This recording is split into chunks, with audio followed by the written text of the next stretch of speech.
Bismillahirrahmanirrahim.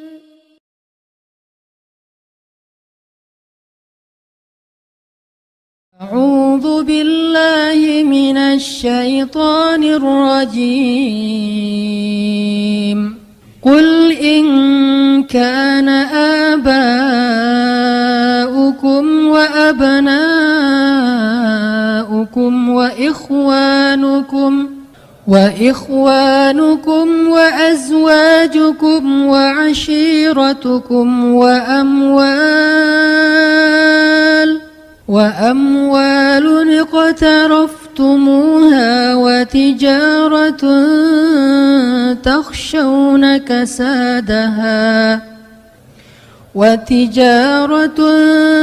تخشون كسادها ومساكن ترضونها أحب إليكم من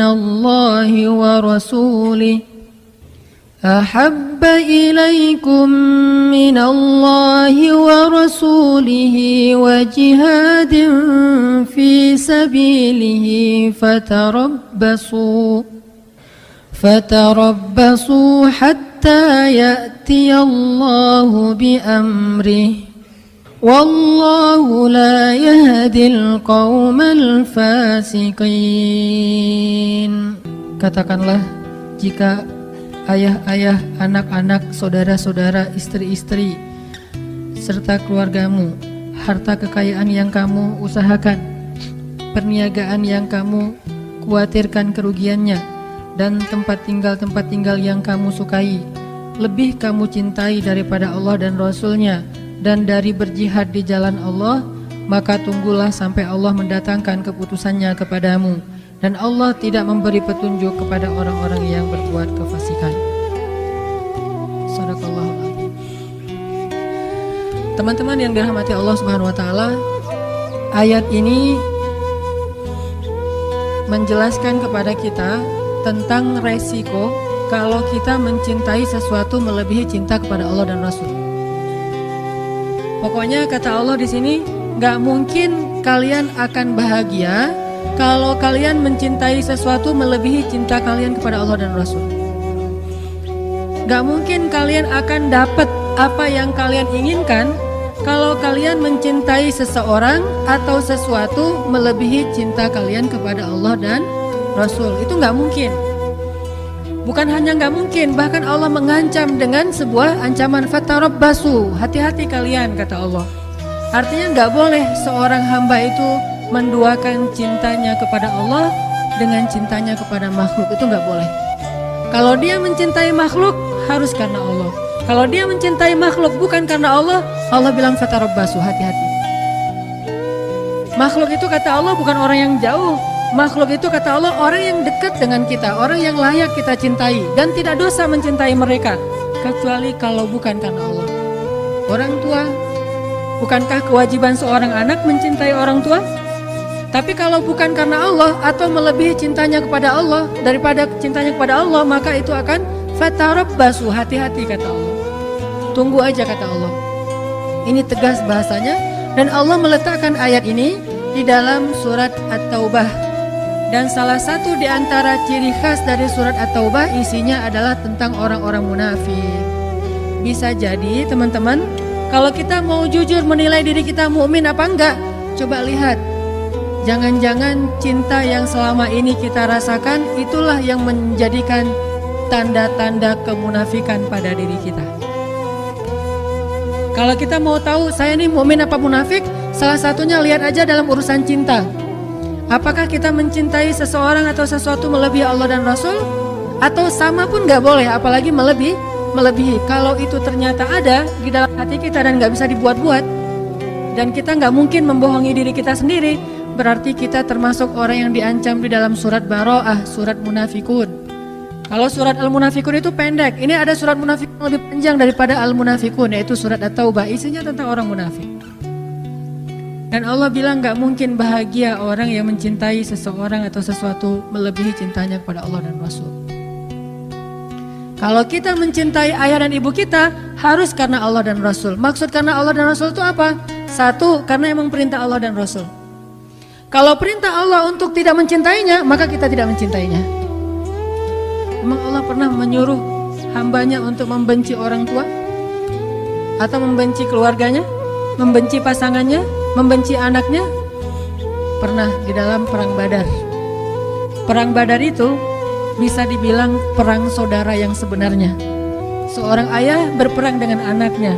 Ayahnya di pasukan kaum musyrikin, anaknya di pasukan kaum muslimin. Pamannya di pasukan kaum musyrikin, ponakannya di kaum muslimin. Saudara kakaknya di kaum musyrikin, adiknya di kaum muslimin, dan itu banyak. Salah satu yang terkenal adalah Abdullah bin Suhail. Ayahnya di barisan orang-orang Abu Jahal, anaknya di barisan Rasulullah SAW. Sehingga banyak yang terjadi adalah seorang ayah membunuh anaknya atau anaknya membunuh ayahnya. Dalam kondisi seperti itu Allah menyuruh membuang rasa cinta kepada keluarga, karena cinta kepada Allah lebih berharga daripada cinta kepada siapapun. Siapa mereka yang memusuhi kaum muslimin, yang menzolimi kaum muslimin, yang memfitnah kaum muslimin, yang memerangi kaum muslimin? Tetapi jika mereka hanya berbeda agama, tidak memerangi kaum muslimin, maka Allah menyuruh kita berbakti kepada mereka walaupun mereka beda pemahaman dan ideologi dengan kita. Ini namanya cinta karena Allah. Jangan mentang-mentang orang tua kita sama muslim sih, cuma mungkin beda pemahaman agama. Yang satu agamanya setelah belajar di taklim, yang satu lagi dulu belajarnya, dan lebih banyak campuran budaya. Terus akhirnya kita jadi nggak mencintai lagi orang tua kita, banyak menghujat, banyak mendebat. Itu bukan karena Allah, walaupun alasannya agama, tapi itu bukan karena Allah. Allah tetap menyuruh kita untuk wala taqul lahuma uffin. Allah tetap menyuruh kita untuk wa ashiruhunna bil ma'ruf, berbuat baik kepada istri kita, kepada anak kita, walaupun mereka mungkin belum menjadi orang yang taat. Karena itu beda lagi urusannya. Makanya cinta karena Allah itu pertama cinta karena perintah Allah. Siapa yang harus dicintai, siapa yang tidak perlu dicintai. Siapa yang kalau kita mencintainya berpahala, siapa yang kalau kita mencintainya malah berdosa. Ini cinta karena Allah. Bagaimana kalau kita mencintai idola-idola yang sebetulnya ketika kita mencintainya justru membuat hati kita terganggu, khusyuk kita jadi berkurang. Mencintai seseorang yang kemudian kita tiru perilakunya yang tidak baik, berarti bukan karena Allah. Cewek-cewek misalnya ikut konser seorang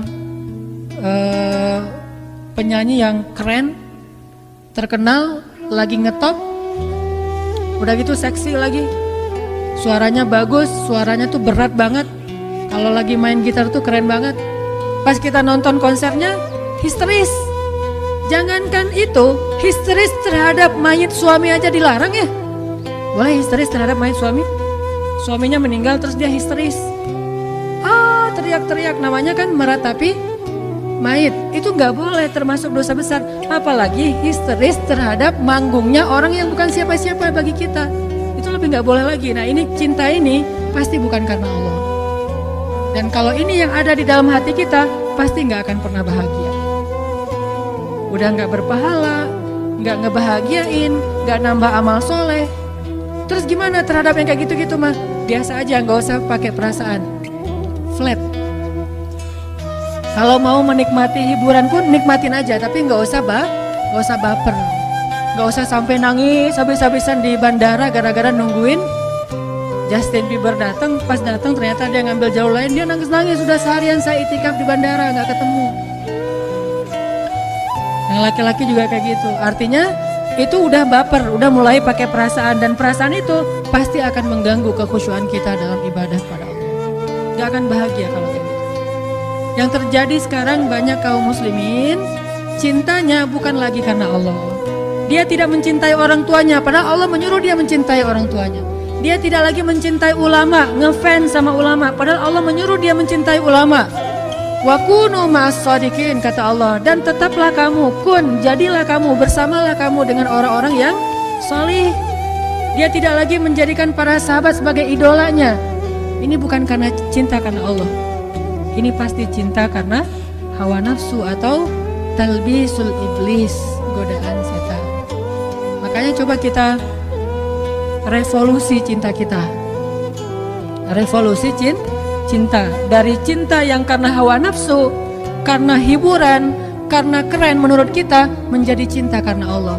Tapi tetap bisa menikmati hiburan, kekerenan, segala macam yang sifatnya masih mubah, silakan dinikmati. Tetapi jangan pakai perasaan, karena itu berbahaya. Sekedar hiburan aja, karena Allah juga nggak ngelarang kita berhibur. Dalam istilah hukumah ada yang wajib, ada yang sunnah, ada yang mubah, ada yang makruh, ada yang haram, kan gitu ya. Maka sebagian besar hiburan itu adalah yang mubah. Mubah itu artinya nggak dilarang, nggak disuruh. Secara pahala nggak berpahala, nggak berdosa, biasa-biasa aja gitu.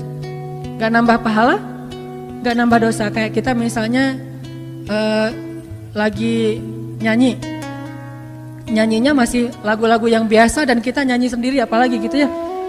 Nyanyi sendiri atau dengar musik sesuatu yang masih wajar, bukan musik-musik yang dilarang. Ini nggak nambah pahala, nggak nambah dosa. Atau jalan-jalan nambah pahala? Kalau jalan-jalannya murni karena pengen menikmati hari libur, pengen menikmati alam, pengen senang-senang dengan keluarga, teman, ini nggak nambah pahala, nggak nambah dosa, namanya mubah. Maka tidak masalah kita tetap menikmati hiburan, tetapi jangan libatkan perasaan cinta, karena hati itu adalah wadah yang kosong dan dia hanya bisa diisi dengan satu hal. Kalau sudah penuh dengan satu hal, nggak akan bisa diisi lagi dengan hal yang lain.